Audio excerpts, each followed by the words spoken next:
Hi, Kai Cheng. Hi, Coco. Hi. Could you tell us a little bit about what the heck is deep democracy? I would love to. I love talking about deep democracy. So, deep democracy is a term and a concept that comes from process-oriented psychology, which is a type of psychology that was founded roughly by Arnie and Amy Mindell. And in short, deep democracy is the idea that every voice matters, particularly voices that we might normally minoritize or overlook. And that's true of a society, it's true of a community, it's true of a classroom or a small group, and it's also true of individuals.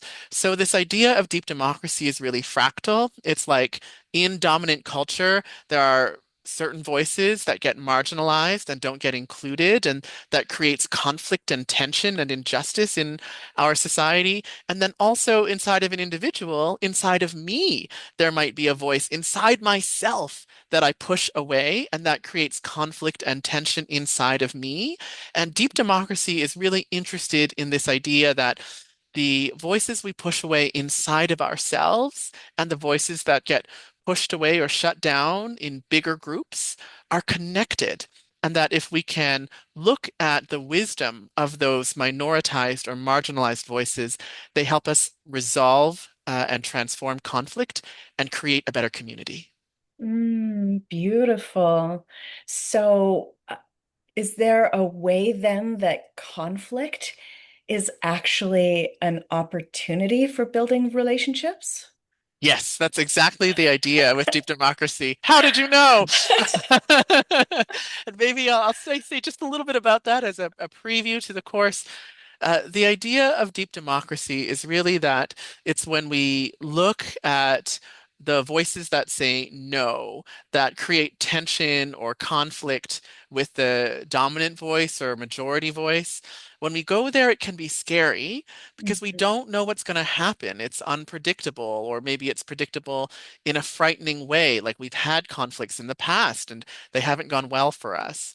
mhm, But if we can hold that tension with love, with care, and within the container of relationship, then what we discover is um, what one another needs. Like we really get to go deep into the needs that make us vulnerable. And in that vulnerability, we become more connected and we start to see mm, ourselves in one another.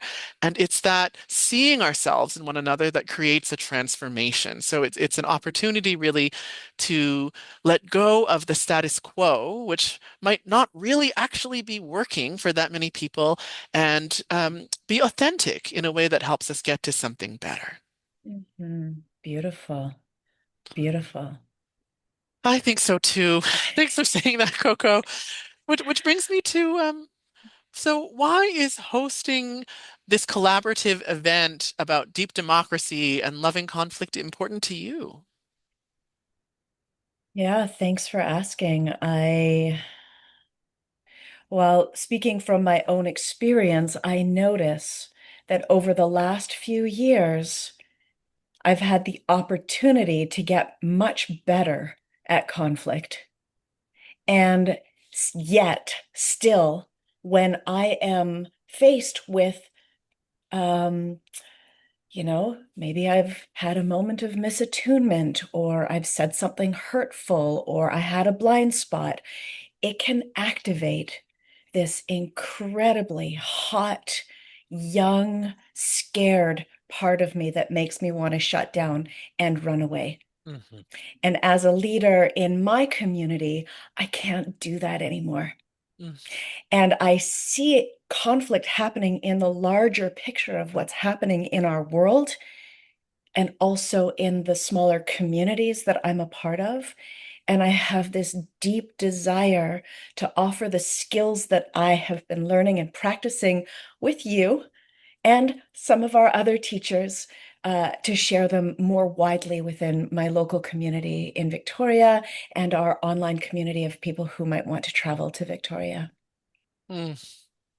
That's so gorgeous, Coco. Hmm. Ah, it warms my heart to hear you say that actually, and it makes me think of all the many juicy opportunities we've had to practice doing conflict transformation. They were less fun while we were doing them, I think, but so rich in retrospect. And Mhm.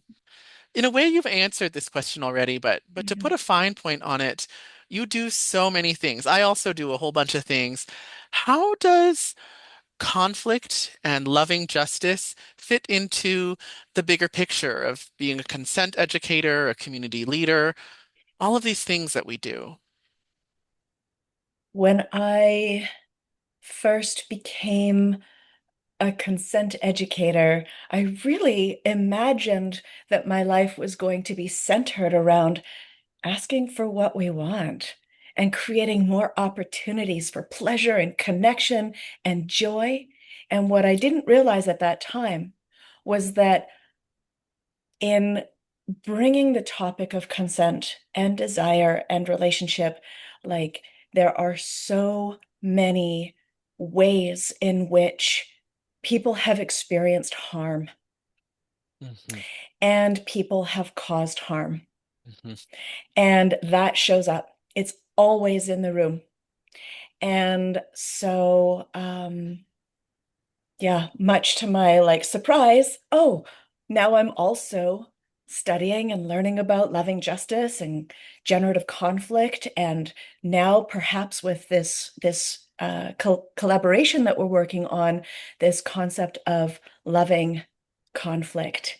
How can we tend to the hurt and the harm and create more space mm. for the goodness in our life and in our relationships.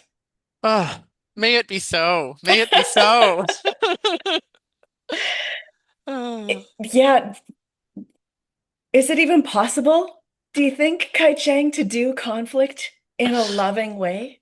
Oh gosh, let's both answer that one. Okay. Is it possible to do conflict in a loving way? Um, you know, it's funny because I've experienced conflict that's happened in a loving way, and actually, at this point in my life, I've experienced it like a bunch of times, and it's amazing. Like it's amazing, and yet there's still a part of me hearing that question that goes, I don't know. I don't know because I think every time conflict opens up in front of me, there's that young part of me too that gets scared and remembers all the times that it didn't go well. And so I guess my answer to this question is yes, I know it's possible, but what makes it possible is like the commitment of a group of people to doing it together. Like I can't make loving conflict happen all by myself. It has to be a collective effort. Um, so I think that's what excites me about teaching deep democracy and loving justice and all these other things that we teach to community. It's like um, the more people in community have access to these tools and skills, and the more we have these conversations about how we want to be in conflict together, the more and more possible it becomes. Yeah. And I really want to be a part of that. Hmm. Yes, the more people who have some practice and some experience and the skills and the tools, the more likely it is that we can do conflict in a loving way. I love how you just summarized that. Thank you. Yeah. And for me, what comes up when I consider this question is about like loving myself enough to trust that even if or when I fuck up, when I make a mistake, when I have a moment of misattunement, that I'm still worthy of being in connection, that I still belong, Mm, that I maybe I made a mistake, but I'm not a bad person. And like that automatic temptation to just get the heck out of here, actually loving myself enough to stay and to lean in. And when I'm side by side with people in my community that can affirm that for me, that my goodness and my belongingness is affirmed, my nervous system can settle enough to actually learn from the mistake or learn from the misattunement.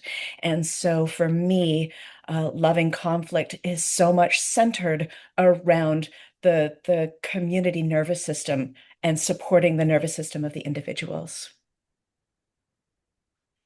Whew, I got chills when you said that, Coco. The loving myself enough piece. Mhm. Yeah. So we're gonna host this workshop, Loving Conflict, Hmm. and uh, I'm really excited to see who's gonna show up to be on this journey with us. Me too. I think it'll Mhm. be an experiment. It'll be an experience. Yeah. We will have a curriculum that we're going to teach, including the Lewis Deep Democracy Level 1, along with some additional pieces. And it's an experiential journey. So I'm really, really excited for all the people who are going to come join us and for the emergence of what will unfold between us. Yeah, when you say that, Kai Cheng, I think what you're speaking to is um, like the people that join us and the ideas and the thoughts and the feelings and like what's happening right now in real time in our bodies is Yes. going to contribute to how the time together unfolds. Did I get that right? Exactly. Yeah, Exactly. Yeah. cool. Okay, well, I'll see you there. Yeah, see you there. And hopefully, if you're watching this, we'll see you there too. Bye for now.